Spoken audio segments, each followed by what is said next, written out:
ঈদ এখন হয়ে গেছে দুই রকম। একটি ছিল শৈশবের ঈদ আর এখনকার বর্তমান সময়ের ঈদ। শৈশবের ঈদটা কেন জানি খুব মনে পড়ে, কেন সেই সময়ের কিন্তু নানা রকম জিনিস মনের মধ্যে এখনো নাড়া দেয়। তার মধ্যে একটি তো ভোলার মতোই নয়, তা হলো ঈদ কার্ড দেওয়ার যে প্রবণতা। আমাদের শৈশবে আমরা ঈদের আগের দিন আমাদের বন্ধুদের ঈদ কার্ড দিতাম এবং সেখানে মনের নানা রকম কথা লেখা থাকতো এবং জামা এবং কাপড় চোপড় কেনার তো একটা ব্যাপার তো রয়েছে, যেটা আগে কিন্তু লুকিয়ে রাখার একটা প্রবণতা আমাদের সবারই ছিল এবং সেই নতুন জামা ঈদের দিন পরে ঘুরতে যাওয়ার একটা প্রবণতা।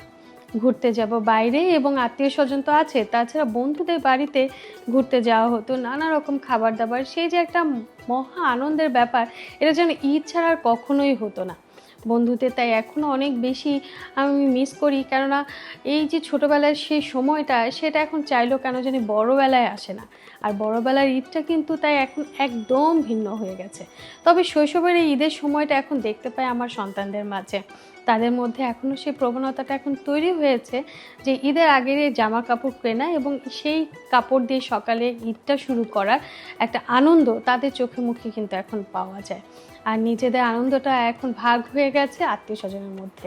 ঈদের আগে ছোট ছোট কিছু গিফট কেন জানি সবাইকে না দিলে মনটা খুব বেশি খারাপ থাকে, কেননা সবার মধ্যে যদি একটু একটু করে ভালোবাসা দিয়ে দিতে পারি তাহলে কেন জানি ঈদটা পরিপূর্ণতা পায়। আর তার সাথে তো যুক্ত আছে আরেকটা জিনিস, আমার হাসপাতাল, যেখানে রোগীদেরকে সুস্থ করতে পারলে মনের বড় একটা তৃপ্তি হয়। ঈদের এই সময়টিতে অনেকেই কিন্তু খুব বেশি কষ্টে থাকেন বা হঠাৎ করে কোনো দুর্ঘটনা ঘটলো বা প্রচণ্ড ব্যথা নিয়ে যখন দৌড়ে দৌড়ে চলে আসেন, তখন তাদের সেই মনের মুখটাকে যতক্ষণ না হাসি মুখে পরিপূর্ণ করা যাচ্ছে ততক্ষণ ঈদের আনন্দটা তৃপ্তিই কেন যেন পায় না। তাই সবার সুস্থতায় এবং নিজেকে ভালো রাখার যে প্রবণতা, এটা কিন্তু খুব বেশি দরকার। নিজের মনের যদি যত্ন নিতে পারেন, নিজের যদি যত্ন নিতে পারেন, তাহলে দেখবেন নিজে এবং নিজের পরিবার দুটোই সুস্থ থাকবে। সবাই ভালো থাকবেন। ঈদ মোবারক।